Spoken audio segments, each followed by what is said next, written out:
Ladies and gentlemen, welcome to the 14th edition of the Singapore International Energy Week. It's good to see all of you right here. A very good day to everyone joining in online as well from all around the world. Now, for those of you right here, we'd like to mention that we will be clearing all of the refreshments and all of the used cutlery and plates right there. So take note, our staff from Marina Bay Sands will be moving around to have all of that cleared before we start. Now, for those of you who have completed with your food and drink, a reminder in the new norm of things to ensure that you have your masks donned back on thereafter. All right, we'll be back shortly for the proceedings of the day.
we launched the Singapore Green Plan 2030, our roadmap towards sustainable development and net zero emissions.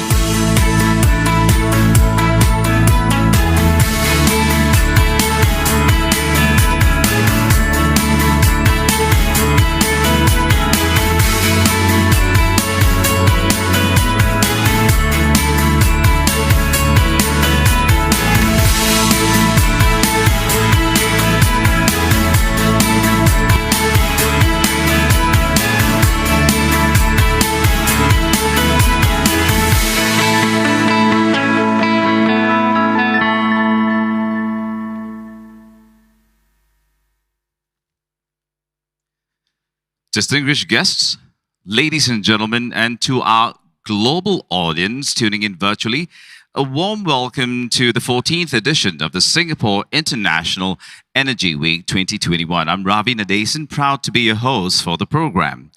Now, it's a pleasure, indeed a pleasure, to have everyone here at the Marina Bay Sands joining us as well live in person. I know many of you traveled into Singapore for this event. We are truly in Singapore honored to have you here with us. Let's start this program, ladies and gentlemen, by welcoming each other with a round of applause. Let's welcome each other with a warm round of applause right here. Welcome to Singapore. Good to have you here with us. Now, ladies and gentlemen, our program throughout the week features a series of high-level events that will discuss a theme: advancing the energy transition. Now, before we start today's program, I'm sure many of you would have heard the housekeeping announcements already, but just to ensure that everything is in good order, I'll just repeat that one more time. For those joining us in person, do know that Wi-Fi is available in this ballroom. You may refer to the login details you see right now on the screens in front of you. Now, download the SIEW app to access the Q&A and polling for each session. For those of you who are joining us online, for those of you right there, I'm looking at the camera right now, send in your questions via the Q&A tab on the right side of your screens, all right? Now, you will be able to access the latest agenda, view speakers and sponsors information, and visit our virtual exhibition, all via the platform. Now, for our attendees in person right here, in the new norm of things, we seek your cooperation to ensure that you have your masks donned as soon as you finish with your drinking or eating, and also keep within the restricted zones. This is the new norm. We seek your cooperation in this as well. Now, at any one point in time, should you feel unwell, do approach any one of our ushers or our registration desk. Now, ladies and gentlemen, to start with the proceedings, we are proud and honored to invite up on stage to present the Singapore Energy Lecture. Please welcome Minister for Trade and Industry, Minister Gan Kim Yong.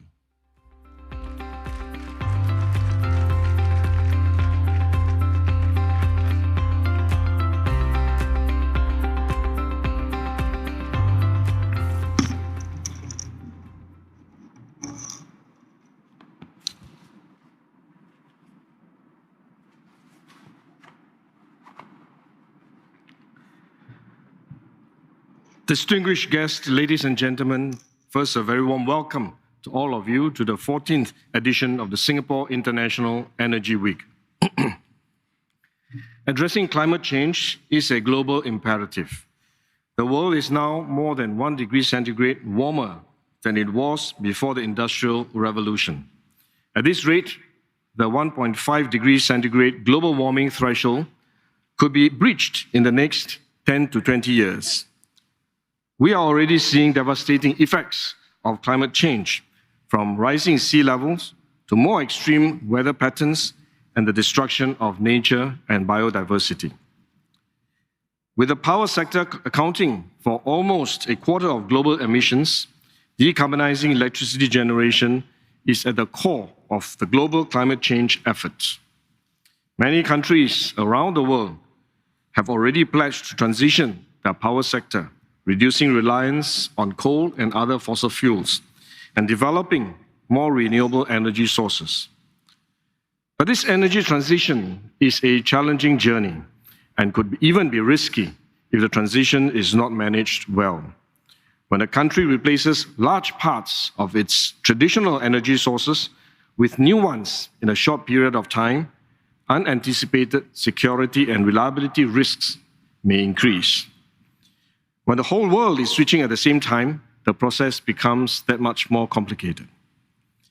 This was evident in several energy markets where a shortage of renewable energy and an increased demand for gas caused electricity prices to rise. This does not mean we should abandon or slow down our electricity transition. The fate of our planet does not permit that. It does mean, however, that we must be more careful in our planning and minimize unintended disruptions. As Warren Buffett said, provide a greater margin for error. I will elaborate on this when I speak about Singapore's efforts. As a small island city-state, climate change poses an asymptomatic challenge for Singapore. Even though Singapore contributes only 0.1% of global greenhouse gas emissions, the totality of global emission affects us greatly. We are starting to see more extreme weather, such as unusual heavy rainfalls or hotter dry spells. Singapore is therefore very invested in the success of the global energy transition and is committed to playing our part to combat climate change. Earlier this year, we launched the Singapore Green Plan 2030, our national roadmap towards sustainable development and net zero emissions. A key pillar is the energy reset, which outlines our approach to decarbonize the energy sector. With limited indigenous renewable resources, the energy transition will be especially challenging for Singapore. Many of the options available to other countries are not available to us. We have little wind, hydro, or tidal power. Solar is our most viable form of renewable energy, but we have heavy cloud cover and limited land available to harness solar energy. Despite these constraints, we have continued to push the boundaries to reduce the power sector's carbon footprint. First, we have put in place measures to enhance the energy efficiency of existing power generation plants. Currently, about 95% of electricity is generated using natural gas, the cleanest fossil fuel to date. Even as we ramp up various sources of renewable energy, natural gas will still remain an important source of energy for us over the next few decades. To reduce the carbon footprint of electricity generation, we provide grants to support our power generation companies in adopting more energy and carbon-efficient technologies. We are also moving legislation to empower EMA to impose emission standards on our generation companies. We will be consulting the industry further on these specific standards. Second, we are finding ways, creative ways, to harvest more solar energy. For example, earlier this year, we launched one of the world's largest inland floating solar farms at our Tengah Reservoir. We are also trialing the use of vertical solar panels, which can be installed on external walls of buildings. These solutions help us to overcome our land constraints, making us one of the most solar-dense cities in the world.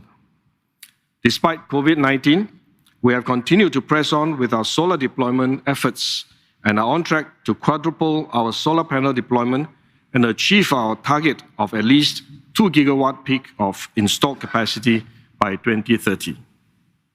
We will not stop here. We are reviewing our plans to further accelerate solar deployment. But these efforts alone are not sufficient. Increasing the energy efficiency of our natural gas power plants can, at best, reduce carbon emissions by about 10%. Even if we maximize all available space in Singapore for solar deployment and accounting for efficiency improvements, we will still not be able to generate enough power to keep the lights on with solar energy alone. Meaningful abatement can only come through tapping on low-carbon energy beyond our shores and by developing the use of low-carbon alternatives such as hydrogen in the long term. Importing low-carbon energy will be a key needle mover in Singapore's energy transition in the near to medium term. Even though Singapore is resource constrained, we lie in a region with abundant renewable energy resources. EMA has been studying the option of electricity imports for several years. A significant portion of electricity can be imported safely and reliably if we have adequate safeguards in place. Today, most of our energy depends on supplies which are imported anyway. Instead of importing all of it in molecules, we will import some of it as electrons. The technology for importing electricity, even over long distances and across seas, is mature and well established. Subsea electricity transmission technology is not new.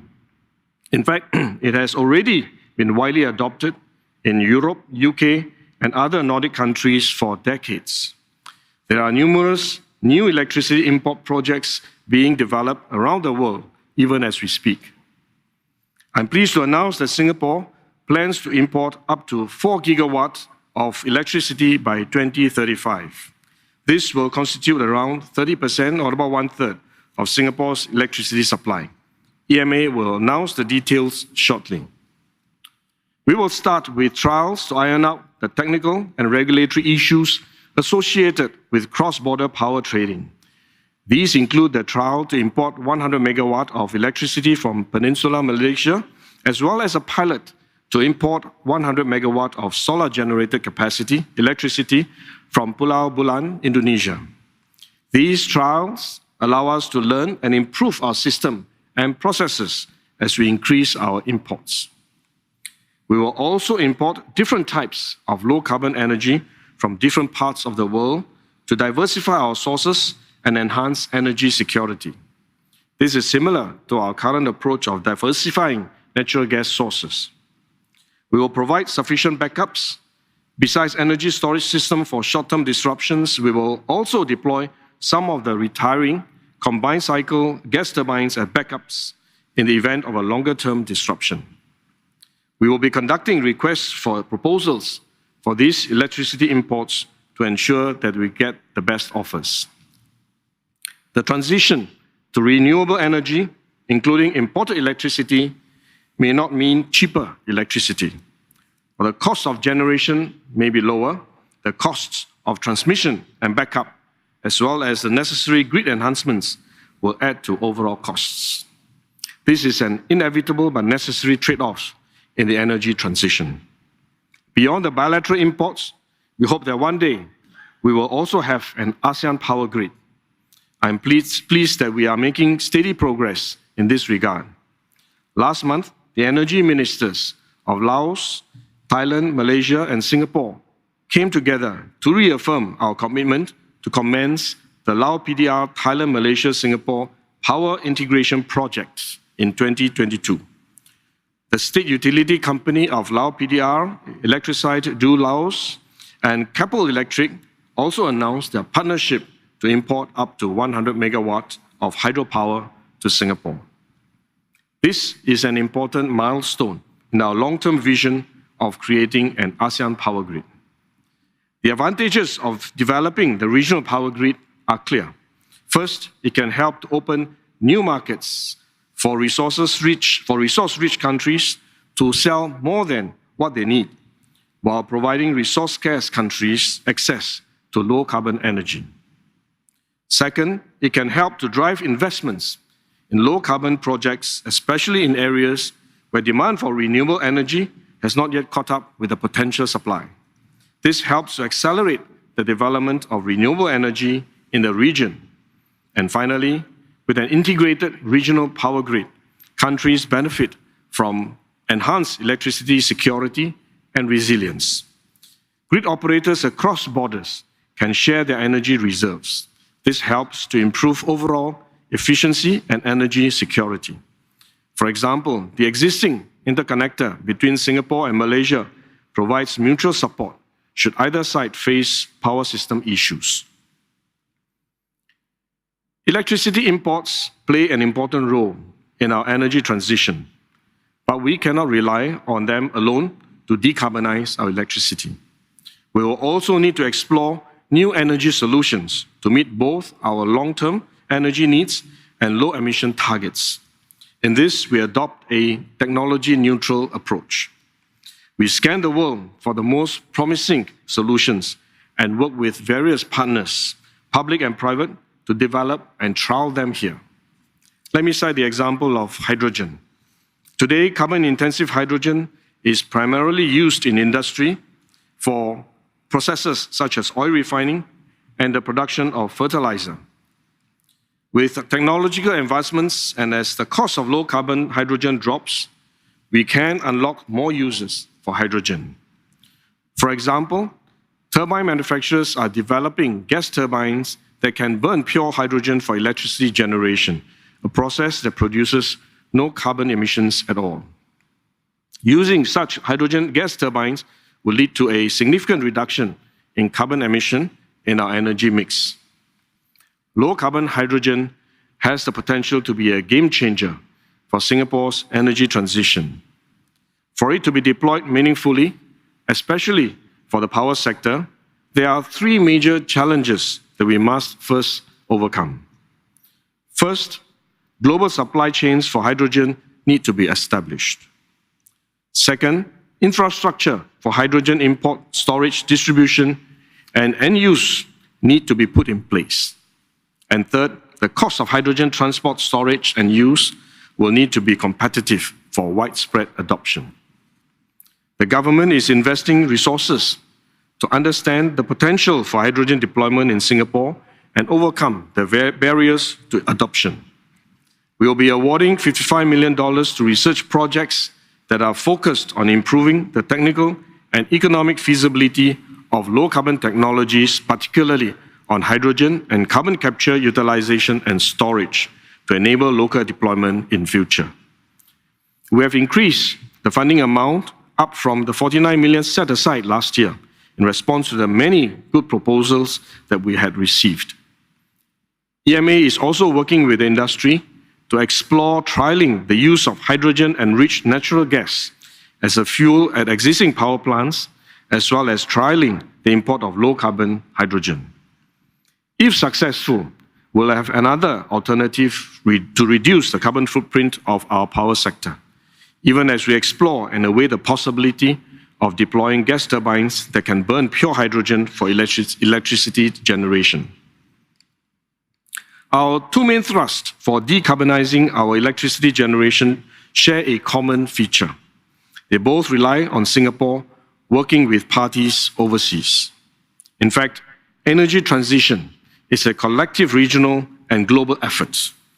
It is only when the international community comes together to ensure access to renewable energy resources, financing, and decarbonization technologies will we be able to reduce the power sector's emissions and slow down the effects of climate change.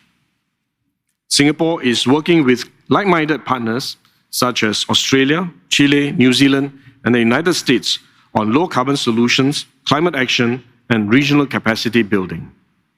Singapore will also continue to deepen our cooperation on regional energy transition initiatives with key international organizations such as the International Energy Agency and International Renewable Energy Agency, who are present with us here at SIEW today. We will also continue to work with our ASEAN neighbors. The Singapore IRENA High-Level Forum and Singapore IEA Forum, which will be held over the next few days at SIEW, will serve as important platforms for in-depth discussions in areas like energy efficiency, renewable energy deployment, and infrastructure financing. Let me conclude. The energy transition is an important part of our global climate change efforts. Each country's decarbonization pathway will differ and will be heavily dependent on their domestic circumstances, in particular, the access to renewable energy resources. But most, if not all, our governments will need to work with regional and global partners to navigate the transition.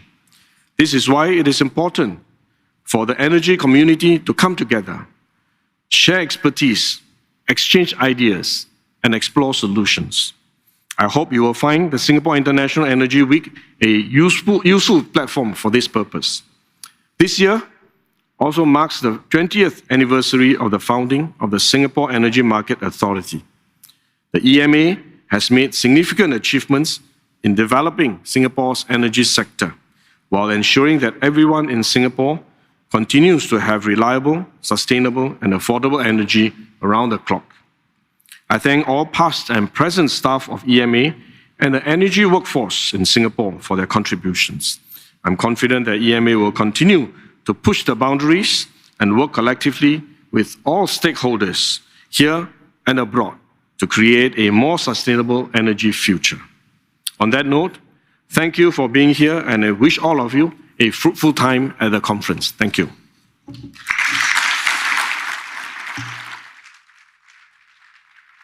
Thank you very much, sir. Minister Gan. Thank you, sir. Now, ladies and gentlemen, as Minister Gan has mentioned, 2021 indeed marks the 20th anniversary of the Energy Market Authority. Now, established in 2001, EMA was tasked to develop an energy landscape that is forward-looking, innovative, and vibrant. We look back on our journey through the years. We are grateful to everyone who has contributed to building one of the most reliable power systems in the world. In conjunction with its 20th year, EMA is launching a commemorative book titled Energize, Electrify, Empower, which highlights milestones in Singapore's energy story as well as insights into plans ahead to ensure a sustainable energy future. Now, let's take a look at a commemorative video to celebrate EMA's 20th anniversary.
Congratulations, Energy Market Authority, 20 years and beyond. A round of applause, ladies and gentlemen, shall we? There we go.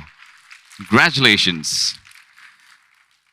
You may collect your copy of the book on your way out or visit the SIEW app to access a digital version.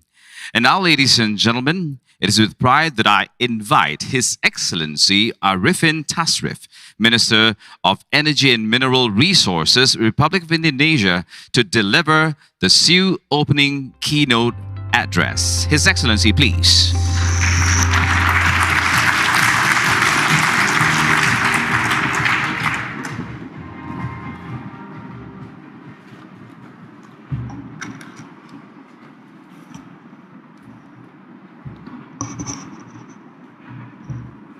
Minister of Trade and Industry of Singapore, Excellency Mr. Gan Kim Yong, distinguished speakers, guests, ladies and gentlemen, good morning.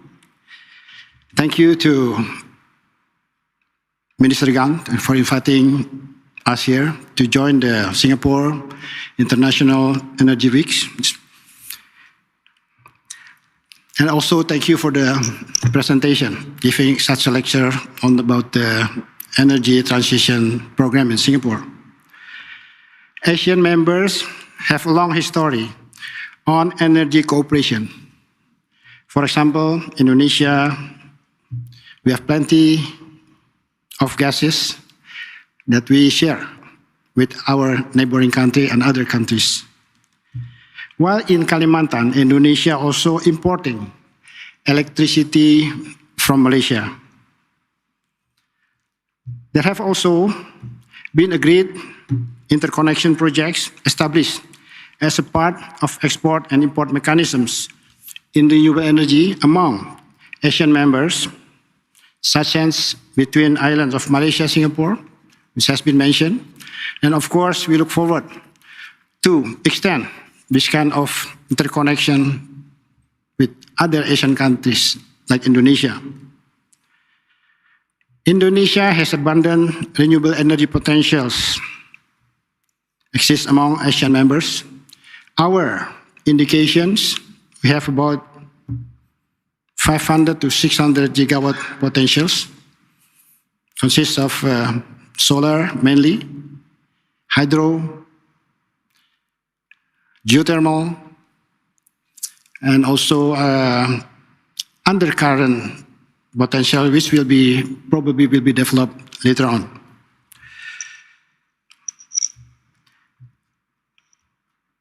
This extraordinary potential of renewable energy will ensure a long-term energy security.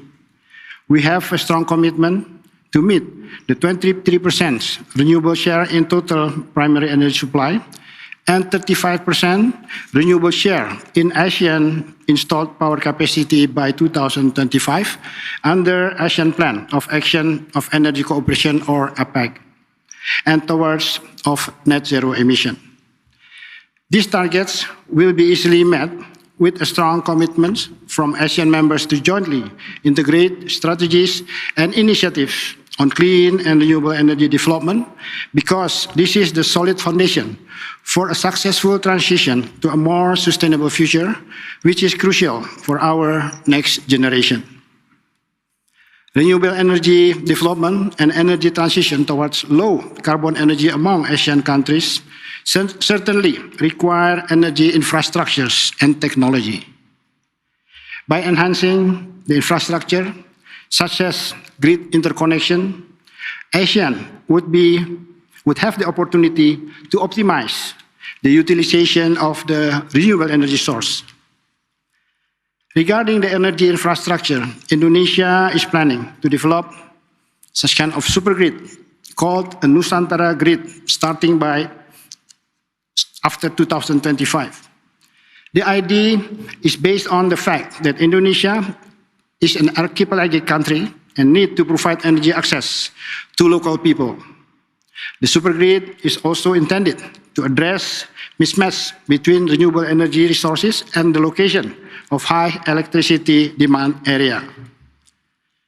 We highly expect that in the future, ASEAN countries can be connected to each other under the ASEAN power grid to create regional economic area that is highly competitive in the fields of infrastructure development, energy cooperation, and ICT, as well as toward net zero emission. Clean and renewable energy resources also play an important role for Indonesia in supporting our target to achieve 100% electrification ratio throughout the country. Indonesia has abundant renewable energy resources, especially in the eastern part of the archipelago. By utilizing this potential, we seek to increase the electricity supply to meet the increasing demand. Having enormous renewable energy potential, Indonesia is also committed to support other Asian members who are seeking renewable energy resource for the domestic needs. One of the renewable energy plan being discussed is renewable energy export from solar PV to fulfill electricity needs in Singapore.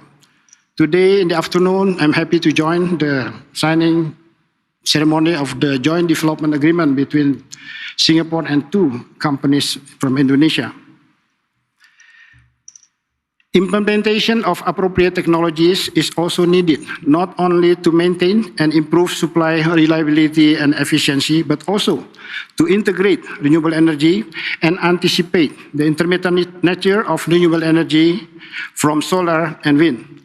Technologies needed to develop renewable energy and energies export-import among ASEAN members, including smart grids, smart meters, energy storage system, including the battery energy storage system.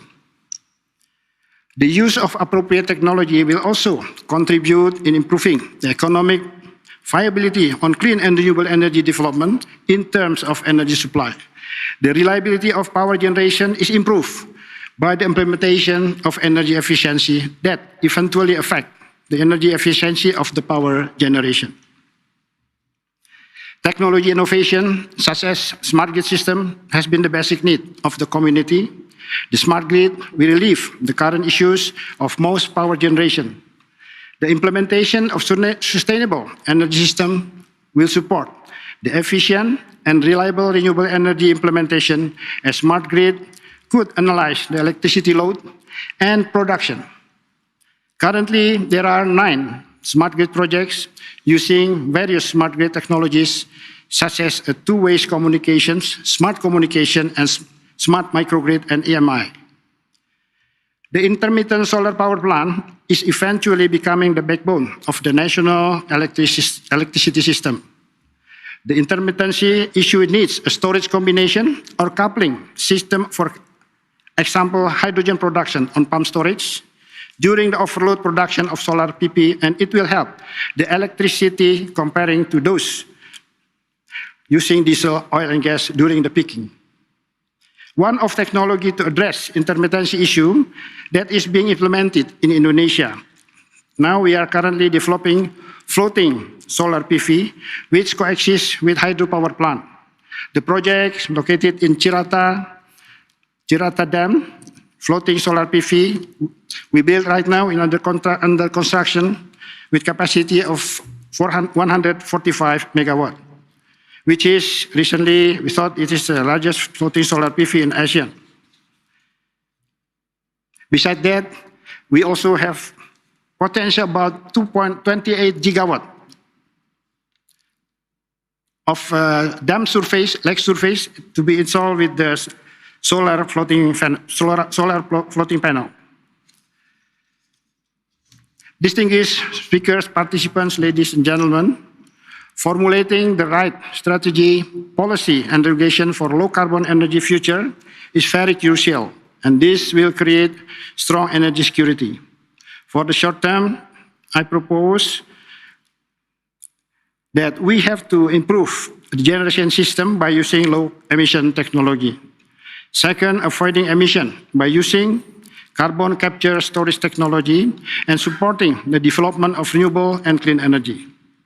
Financing, not only from the government and financial institution, but also from private sector, is also an important aspect in increasing and accelerating the low-carbon energy implementation. A better policy and regulation are needed to create a good climate for investment. We are striving to achieve that by simplifying and streamlining regulatory framework. Indonesia, for example, ministerial regulation on rooftop solar PV was issued to regulate the implementation of net metering scheme as an incentive to people installing rooftop solar PV. Carbon tax policy is intended to control the increase of greenhouse gas emission and change the behavior of economic activities that are potential to generate GHG emissions. The carbon tax, cap and tax, will be implemented on limited basis to coal-fired power plants starting by April 1st, 2022. To conclude my speech, for sure, there are so many challenges ahead, and we need to strengthen collaboration among countries in the region to ensure that all countries with their respective potential could be utilized in achieving just energy transition that will provide a better future for ASEAN region. I highly appreciate Singapore for continuing the initiative of Singapore International Energy Week. I'm looking forward to cooperating with Singapore all through shared technology, financial cooperation, and as well as capacity building to achieve availability, accessibility, affordability, and sustainability of energy. Together, we must work hand in hand to create a better, a cleaner, and greener future for our young generation. Thank you.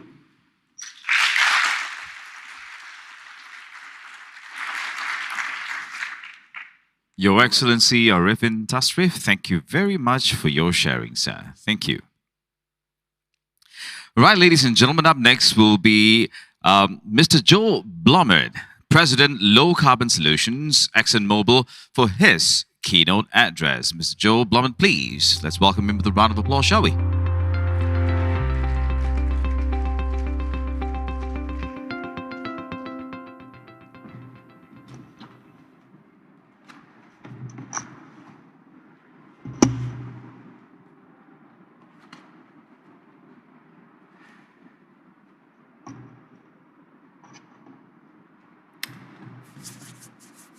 Good morning, everyone, including those of you who are joining us virtually. Minister for Trade and Industry, Gan Kim Yong, Minister for Manpower and Second Minister for Trade and Industry, Mr. Tan Sileng, and Minister of Energy and Mineral Resources for Indonesia, His Excellency Arifin Tasrif. Ladies and gentlemen, again, thank you. Thank you for inviting me to speak today. It's truly, for me, an honor to help kick off the Singapore International Energy Week. As you may know, is that my wife, Margie, and I actually lived here in Singapore for almost 5 years, from 2014 to 2019. And I certainly all too well remember enjoying eating laksa at the Wisma. Actually, it's one of my favorite dishes next to soto ayam. I all too well remember, actually, I was living off Cascaden, running on my Sunday morning through Cascaden on Tanglin, Orchard Road, all the way to the Raffles Hotel and then back. I all too well remember those runs. But what I most do remember is the extraordinary mix of cultures and diversity and the harmony that has been achieved through inclusion, which made me feel, as a European Asian, really right at home. And I thank you for the hospitality that you graced us with. As I said, it is wonderful, it is really wonderful to be back, what I consider part of my home. I hope certainly that all of you, also those online, are safe and certainly also healthy in these truly unprecedented times. Now, ExxonMobil has called Singapore home since 1893, when the population was actually less than 250,000 people. Now Singapore is home to well over 5 million people. And Jurong Island is home to our largest integrated manufacturing site in the world. The products that we make, the products that our people make, are essential to modern life, especially here in Asia. Here in Asia, where it is home to 60% of the world's population and growing. As living standards have increased over the years, so has the need for energy, so has the need for products that support modern life, to build homes and industries, to move goods and people. That increased energy use has come along with increased emissions. I think we all can agree that we need to transition to a lower emission energy system. And that agreement was expressed by countries that signed the Paris Accord, saying they will do their part to reduce emissions. ExxonMobil wants to do its part, must do its part, and will do its part. We have supported the Paris Accord since its inception. And earlier this year, we launched the low carbon solutions business that I have the privilege to lead. We're focusing on the broad deployment of lower emission technologies, such as hydrogen, such as advanced biofuels, and the topic of my remarks today, carbon capture and sequestration. Now, ExxonMobil believes, I believe, an all-of-the-above approach is necessary to meet the goals of the Paris Accord. We are a major buyer of wind and solar power.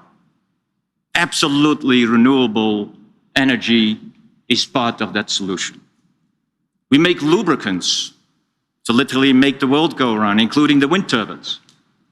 And we're in hydrogen, which is especially promising, as some of the previous speakers already mentioned. I'll talk a bit more about hydrogen in a few moments. But let me first talk about the initial focus of ExxonMobil low-carbon solutions, and that is carbon capture and sequestration. It's not a new technology, certainly not. And I'm very excited about the potential of broad deployment around the world to reduce emissions on a large scale, all over the world, starting now. Now, we all want to see a world with fewer carbon dioxide emissions, as I mentioned. And the fastest way to focus is on where the majority of the emissions come from, which is industry and power generation. Now, together, these two sectors, the International Energy Agency says that about 2/3 of the world's energy-related CO2 emissions are generated by these two sectors.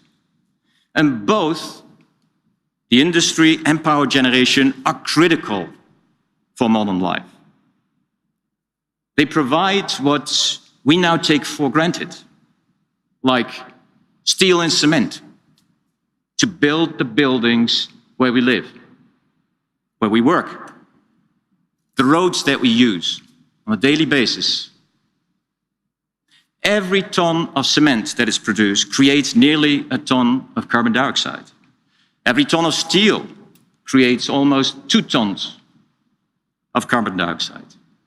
And even when you would electrify, it still would generate carbon dioxide due to the inherent production process. Industry and power generation also provides the energy we use to heat and cool those buildings, to fuel cars, buses, trains, and planes, and helping us live comfortably and safely. And these industries create building blocks, which you see behind me, thousands of products that we use to make our lives easier. And look around you.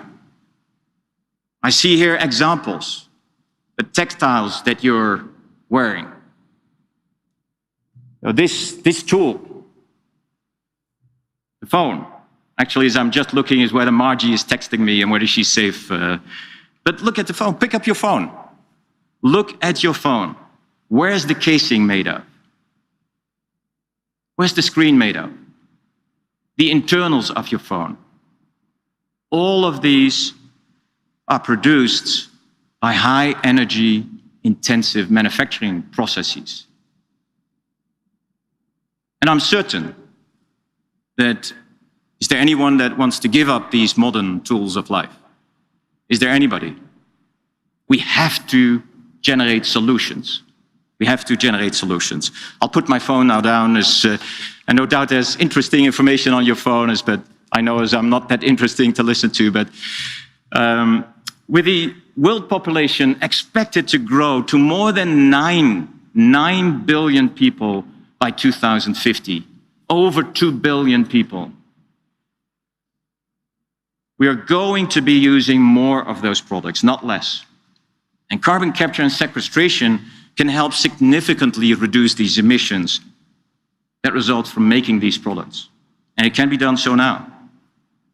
Now, I mentioned hydrogen earlier, and hydrogen produces no carbon dioxide at its points of use, as you well know. When you combust it, it generates water. So it has the potential to play a very significant role in a low-carbon energy system.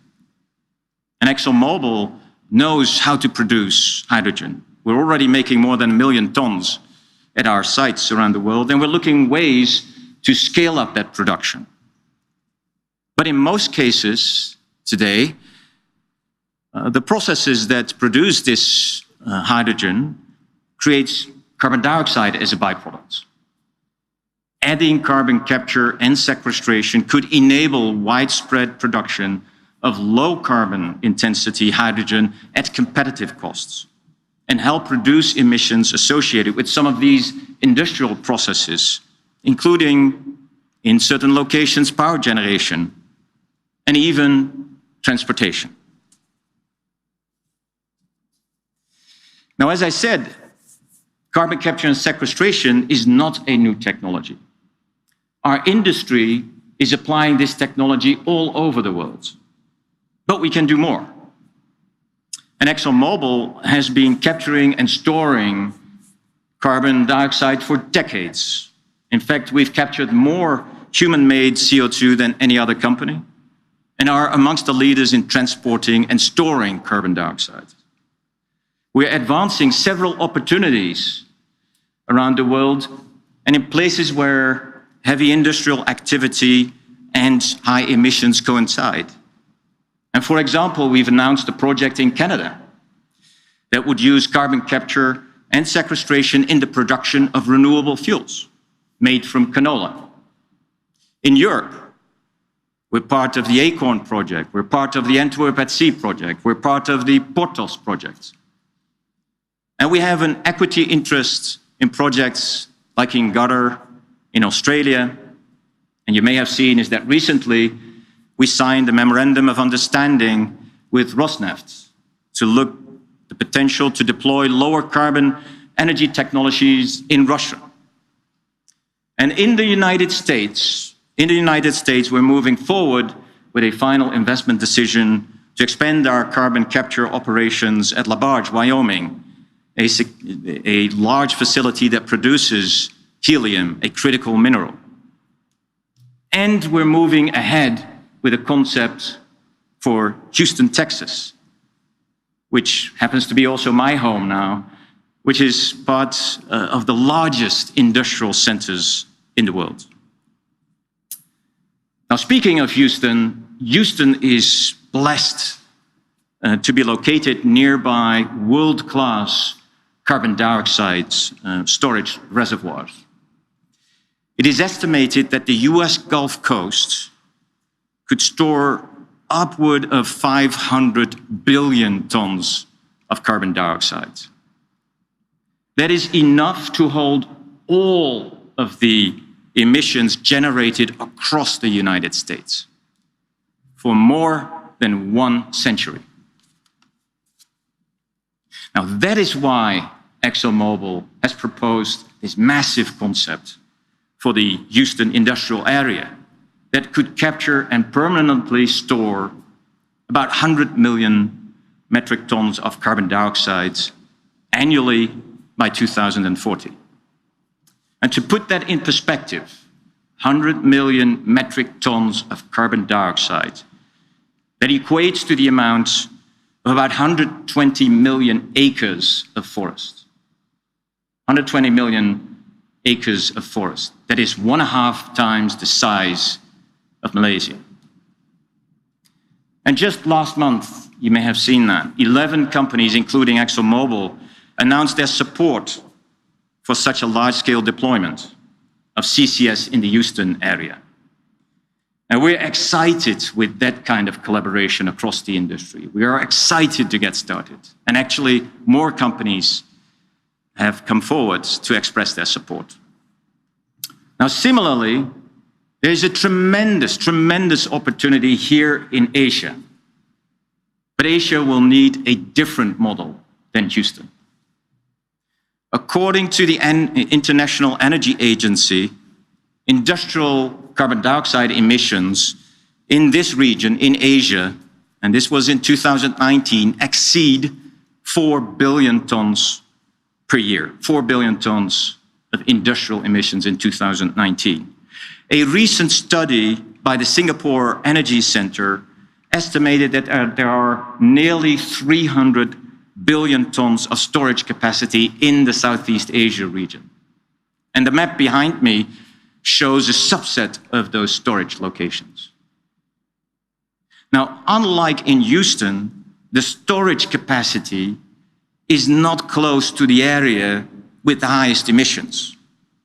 And that's why we have been studying the concept of placing carbon dioxide capture hubs in some of the Asia's heavy industrial areas, such as here in Singapore, and then connecting them to those carbon dioxide storage locations elsewhere in the region. And this would create a regional network that would connect high-emitting industry to world-scale storage. And I believe that such a network, with the potential for many users, could have significant impact on regional emissions and could be a model for other parts in the world. It would enable Southeast Asia to continue along its economic development path, to provide energy, affordable energy, and products that support modern life, whilst also addressing climate change concerns. Now, ExxonMobil is very interested in working with governments and like-minded companies in Southeast Asia to turn this idea into reality. When industry, when nations and communities work together, we can really make an impact. And we could do that together now. Climate change doesn't obviously stop at the country borders. So it is important that this collaboration takes place. No one company, no one country can do this alone. It's going to take collaboration. Collaboration with industry, collaboration with governments, private sector, government investment, new policies, new regulations, and community support. It is an all of industry, an all of government approach. Now, in support of this concept, ExxonMobil has begun several low-carbon initiatives around the region. And let me highlight just a few, what we are particularly doing here in Singapore. We're a founding member of the Singapore Energy Center, which was announced at this very event 3 years ago. And we've made an initial 5-year commitment of $10 million US. And to date, the Singapore Energy Center has advanced almost 20 research and development projects focusing on developing technologies to reduce emissions, modeling studies to understand energy pathways. And I've already mentioned that the chart that I showed before was one of the results of one of those projects. Study identifying significant storage potential in depleted oil and gas fields and saline formations. We're now working with some of the countries identified in that study to progress potential storage locations. And just 2 weeks ago, a new research agreement was signed with the Energy Center that will expand the ability to work with researchers at the National University of Singapore, Nanyang Technology University, and the Agency for Science, Technology and Research, better known as A*STAR, Singapore's national labs. And I was very pleased to hear Minister Gan's recent announcement of the winners of Singapore's low-carbon energy research open grant call. Several of the winning projects are focused on potential solutions that are closely aligned with the Energy Center's activities.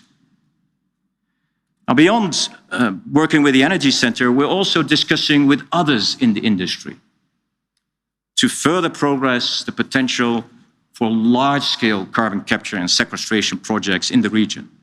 And I believe that these discussions will lead to concrete emission reductions in Southeast Asia. But none of that will happen without supportive governments.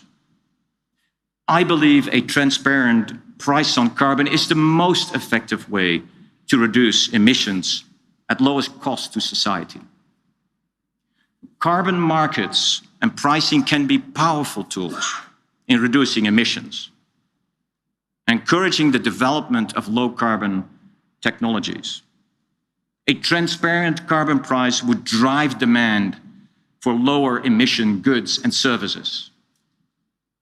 Companies would have a clear and immediate financial incentive to attract public and private investments to lower their emissions.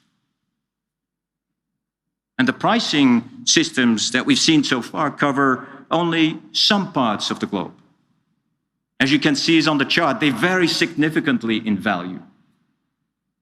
And they're not all sufficient to attract investment. There is the European Union emission trading system. Several countries have implemented a carbon tax or a performance standard like a low-carbon fuel standard. Or even there's a reverse auction system that is implemented.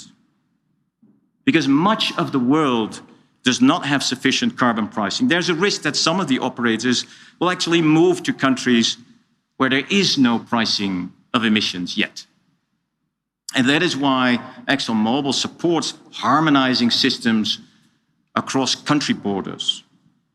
And obviously, emissions are emissions, regardless of where they are originated. Now, we recognize there are challenges as the world navigates the transition to a lower emission energy system. Many more discussions at venues such as these ones are needed as we work towards the long-term solutions to mitigate the risk of climate change. However, in the short term, solutions like carbon capture and storage can make an immediate impact, are an essential part of the solutions. It is not a matter of one or the other. It's a matter of all solutions. So we look forward to collaboration, building new relationships, working with policymakers, industry leaders, and communities to ensure that this region continues to thrive, supported by low-carbon energy and products that support modern life, now and well into the future. Thank you. Thank you very much, Joe, for your sharing. We invite you to remain on stage for the panel discussion.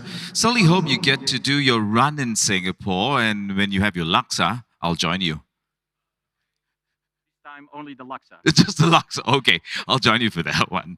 And now, ladies and gentlemen, we have in our panel discussion, we'd like to invite back on stage His Excellency Arifin Tasrif, Minister of Energy and Mineral Resources, Republic of Indonesia. And moderating this panel is Mr. Valentin D. Miguel, Senior Managing Director and Strategy and Consulting Lead, Growth Markets, Essentia. They're going to be making their way up on stage. And of course, at this point in time as well, ladies and gentlemen, for those of you joining us in the virtual world, we'd like to remind you to pose your questions on the Q&A tab right there. And of course, navigate through the exhibitions right there in our app as well. Lots to show you in the app, ladies and gentlemen, so do pose your questions there as well. Good to see you again, sir. The show is yours. So, good morning. Morning. Thank you for joining us today physically. That's highly appreciated. And congratulations for two fantastic, I must say, and insightful keynote speeches. We all have enjoyed listening to how two prominent and leading organizations in the global arena are tackling the energy transition. But now, let me kindly ask you to elaborate, further elaborate on some of the topics that you have raised in your speeches, please. And may I ask with you, Minister Arifin? Yes. You have featured prominently the topic of collaboration in your speech, similarly to Mr. Gan and Joe. And certainly collaboration is one of the topics that is highlighted in every discussion in energy transition. Perhaps globally, the 100 billion pledge made by developed economies at United Nations Climate Summit in Copenhagen is a good example. But in Indonesia, your own government has set different targets for greenhouse gases emissions reduction, depending on whether you have or not international collaboration. So since this is so pervasive and prominent, what do you think should be done and can be done in order to foster collaboration in the energy transition space, Minister? Well, I think global already agreed to reduce the emission, and then Indonesia is part of it. Well, we have the resources, Yeah. but we need other things, yeah, in order to allow us to realize the program and the target itself. So collaboration is very important because every party, they can contribute what is their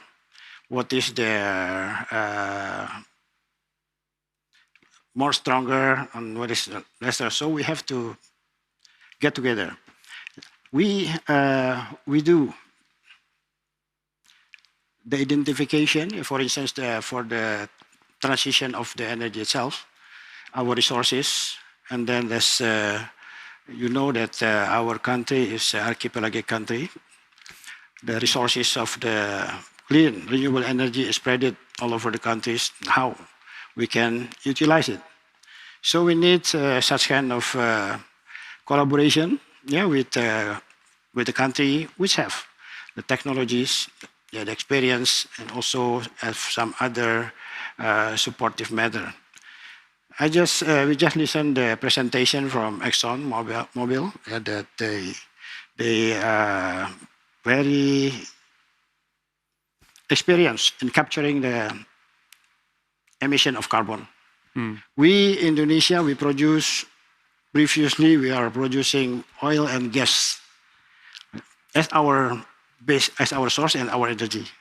So in these kind of things, this carbon capture sequestration is very, very important. So yeah, we look forward to collaborate again together, yeah, in order to utilize the resources. Our reservoir is quite big, as it was mentioned in the pictures before, so we can utilize it. We assume there are 1.5 gigatons of potential CO2. So in order to make the collaboration more attractive, we have to do such a thing. For instance, we have to improve our regulations.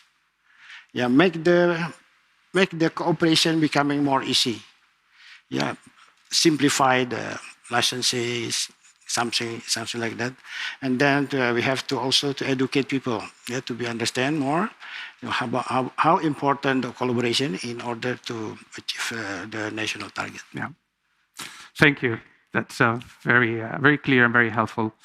And Joe, by the way, let me volunteer myself for the Laksa trip as well.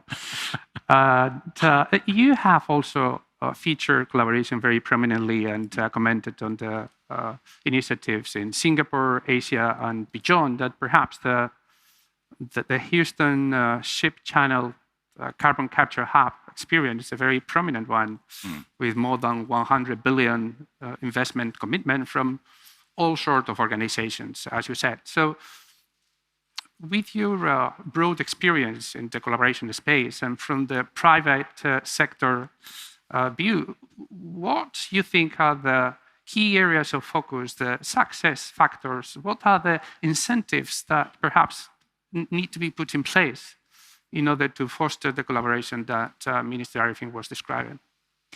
Yeah, Valentin, it's a very appropriate question. Obviously, it's collaboration. And let me maybe talk about three collaborations that particularly I think of. So one is the industry, collaboration across the industry. And a few focus areas that I could think of is, one is, of course, this is like a common interest infrastructure that needs to be developed. And so it's collaboration across the industry would be needed. To do that actually is at the lowest cost possible to society, rather than having each company develop their own pipelines and each company goes and work all of the storage options. So how could you create that infrastructure, just like how other infrastructure projects have been developed? The other aspect is how the business model would work, and particularly in terms of transportation and storage. Across that value chain is how would that work, and how is risk, financial risk, also operational risk, is appropriately managed. I also think I can imagine that rate and pace could be different for companies. And there are companies that likely will be fast followers. There's companies like us, we want to lead in that. So it's how would you then organize that? So that's, I think, is some thoughts from a business point of view. When I think about collaboration from a government point of view, then I think, obviously, as I mentioned, I think about policy. And maybe a couple of features that I think of policy. I think of market-driven policy. I think of policy that is durable, such that you can attract these public and private investments. These are significant investments, and so durability is essential. The concept of the greatest emissions reduction at the lowest cost. A level playing field, technology agnostic, I think is very important, particularly to do that at the lowest cost to society, to do that at the fastest timeline and have the biggest impact. And lastly is regulations. Regulations to do that in a safe manner. The industry knows how to do that. Appropriate regulations need to be put in place. So that's the second collaboration that I could see. And then the third collaboration is with communities and societies. These infrastructure projects are large. They may cause disruption. So it's working and collaborating with communities is essential. It creates, obviously, jobs. So there are educational opportunities. So that part of the infrastructure needs to be created. Improvements in air qualities that can be achieved, for instance, with carbon capture and sequestration. Those are some of the aspects, actually, of collaboration that I could see, Valentin. Thank you, Joe. And this comment about collaboration with communities is an unscripted, nice segue to my next question, Minister Arifin. Because let me switch gears. Because one of the imperatives of the energy transition is to deliver a just transition, not leaving people behind, and supporting those parts of our society and the communities that are going to be negatively impacted by this new technological, economical, social paradigm. In this part of the world, probably the coal economies and communities are a good example.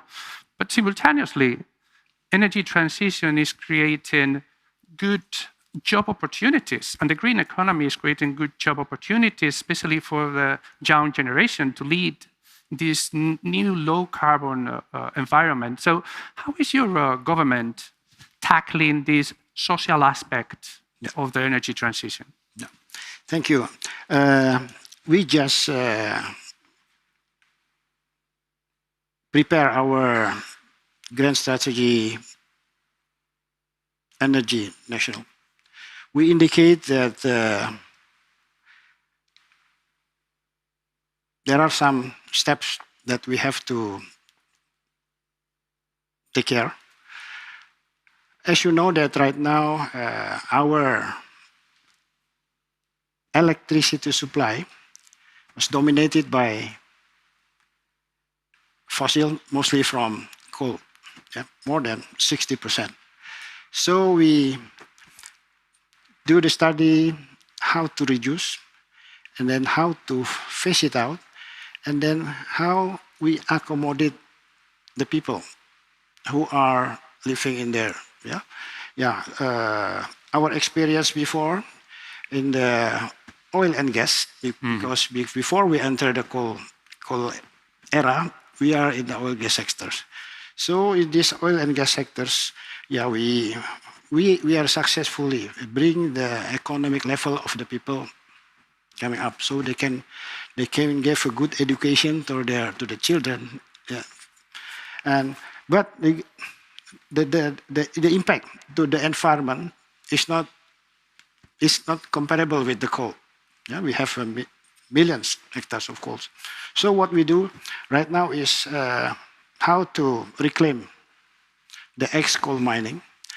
How we plant the valuable plantation over there, and then give the people who live there the opportunity to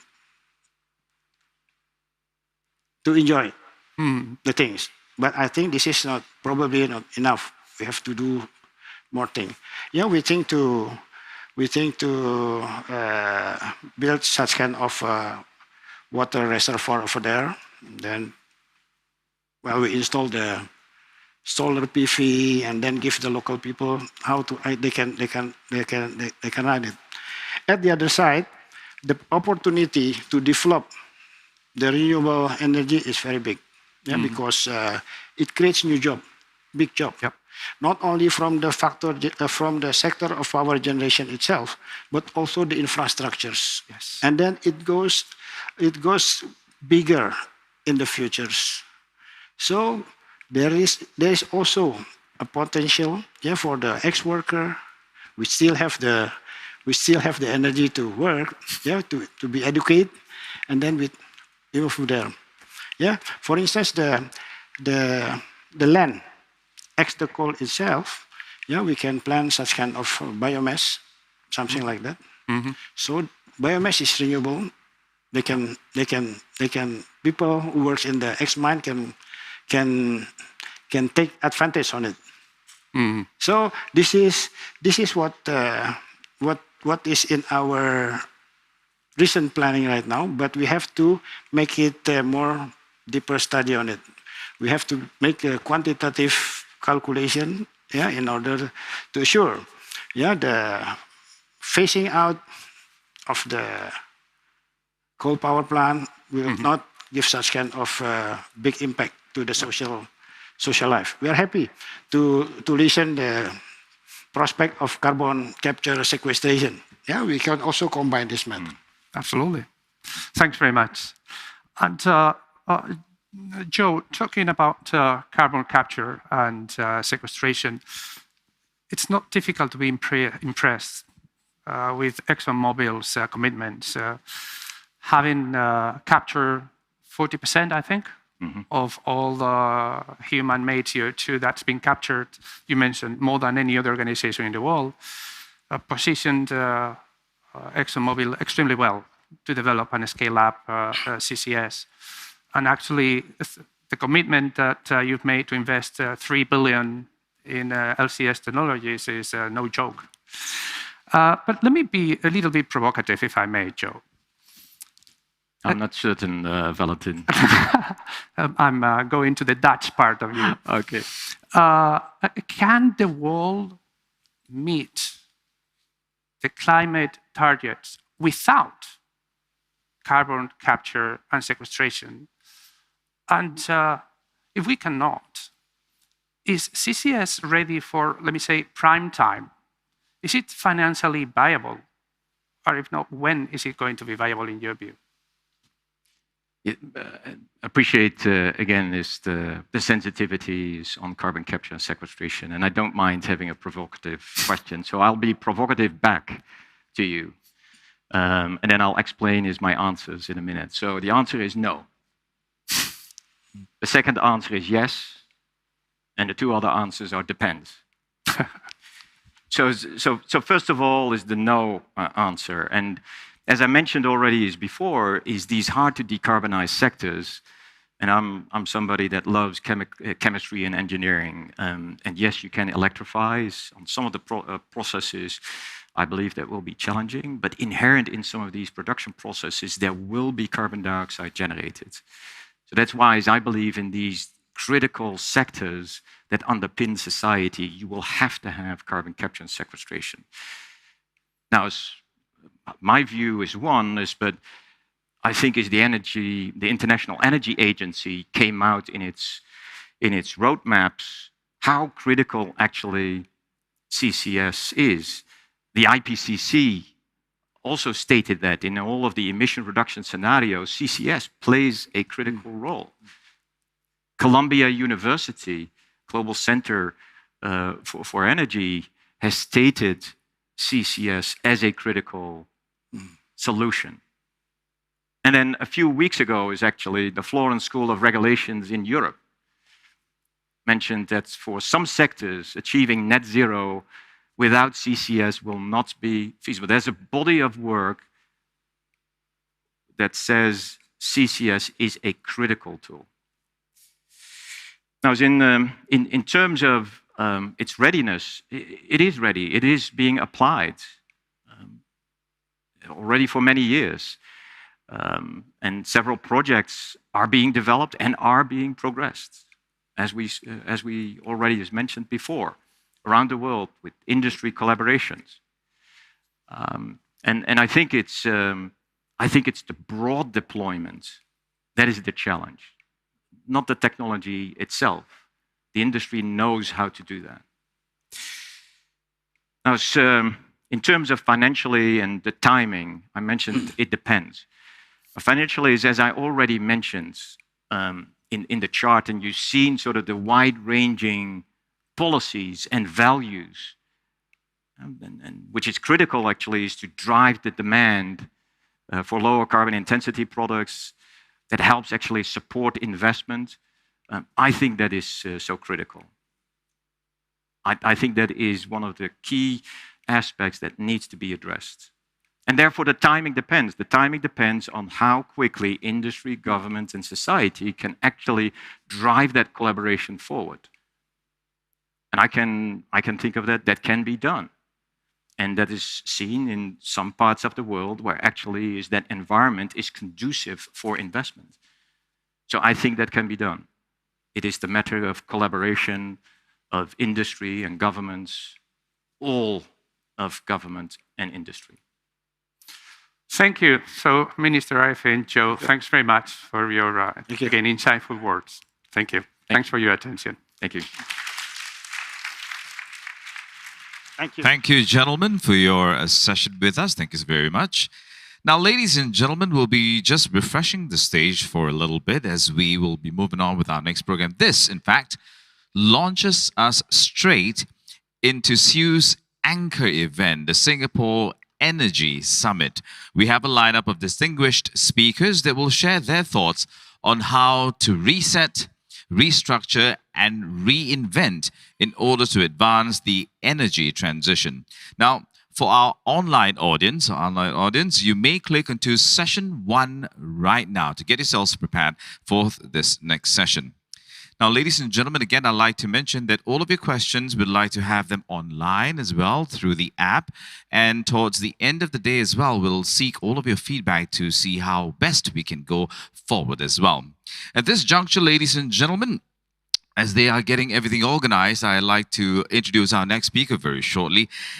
Presented by Pavilion Energy, Session 1, you may like to know, is entitled Reset, Advancing the Low Carbon Energy Transition.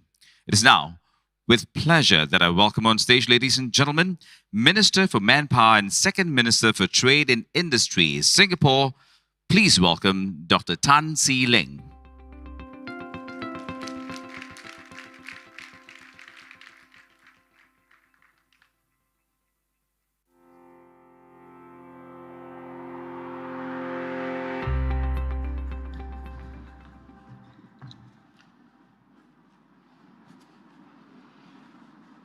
Good morning, Excellencies, ladies and gentlemen.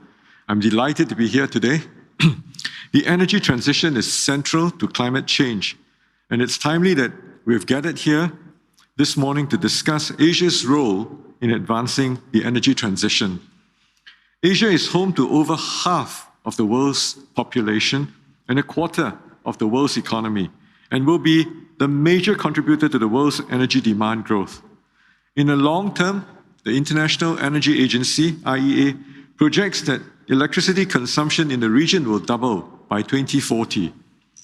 There is a pressing need to facilitate Asia's energy transition to sustain economic growth and to improve lives. And Asia is already responding to the demands of an increasingly carbon-constrained world. Now, many Asian economies have set emissions reduction targets and renewable energy goals. For example, China has pledged to achieve carbon neutrality by 2060. This energy transition, however, will not be an easy one. The current energy crisis unfolding around the world demonstrates that it is insufficient for countries to switch from fossil fuels to low-carbon energy sources. Governments must transition in a careful, calibrated way and must ensure energy security and reliability. Singapore is committed to playing its part in this global movement. This morning, Minister Gan Kim Yong, my colleague, spoke about Singapore's energy transition and outlined our plans to decarbonize the electricity generation. We will tap on renewable energy beyond our shores and collaborate with like-minded partners to explore new energy solutions such as hydrogen. In Singapore, we believe that the energy transition is a collective, regional, and global effort. It is only when we work with other countries that we will be able to achieve our collective climate goals. Singapore has always been part of the Asian growth and sustainability story. Today, I will share some perspectives of how Singapore intends to navigate the energy transition and the role we hope to play in the region. And I hope that our experience may offer reference points for the region. With limited natural resources, Singapore must be resourceful, and we must find creative ways to harness energy. A key prong of our energy transition strategy is to invest in technology and innovation to address our energy challenges and sustainable development objectives. We have set aside resources to fund research proposals to develop and test bed promising low-carbon energy technologies. Minister Gan mentioned earlier this morning that we will be increasing funding support and will be setting aside 55 million Singapore dollars to fund research projects that are focused on improving the technical and economic feasibility of low-carbon technologies. To maximize the impact of our efforts, the focus of research and development is on solving problems that are specific to Singapore and to the region.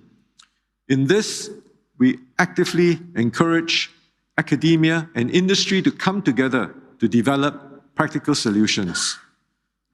Keppel Infrastructure and the Nanyang Technological University, NTU, recently signed an MOU, a Memorandum of Understanding, to develop technological solutions on decarbonization and the circular economy, including in smart grids and digital energy solutions. EMA and JTC Corporation, JTC for short, will also be launching a $6 million request for proposal to test bed renewable energy storage systems and low-carbon solutions on Jurong Island. This will help reduce carbon emissions and bring us closer to transforming Jurong Island into a sustainable energy and chemicals park. Successful R&D outcomes in this area will help us to deploy energy storage solutions at scale, and it will allow us to deploy more renewable energy resources while mitigating the effects of intermittency. Earlier, Mr. Blomart also shared ExxonMobil's plans to create carbon storage hubs in Asia's heavy industrialized cities like Singapore. We appreciate their efforts and we welcome ExxonMobil to work closely with stakeholders in Singapore and in the region on low carbon technologies. The global emphasis on sustainability and the energy transition offers new economic opportunities as industries decarbonize their operations and pivot towards more environmentally sustainable initiatives. Bain & Company estimates that going green could bring up to $1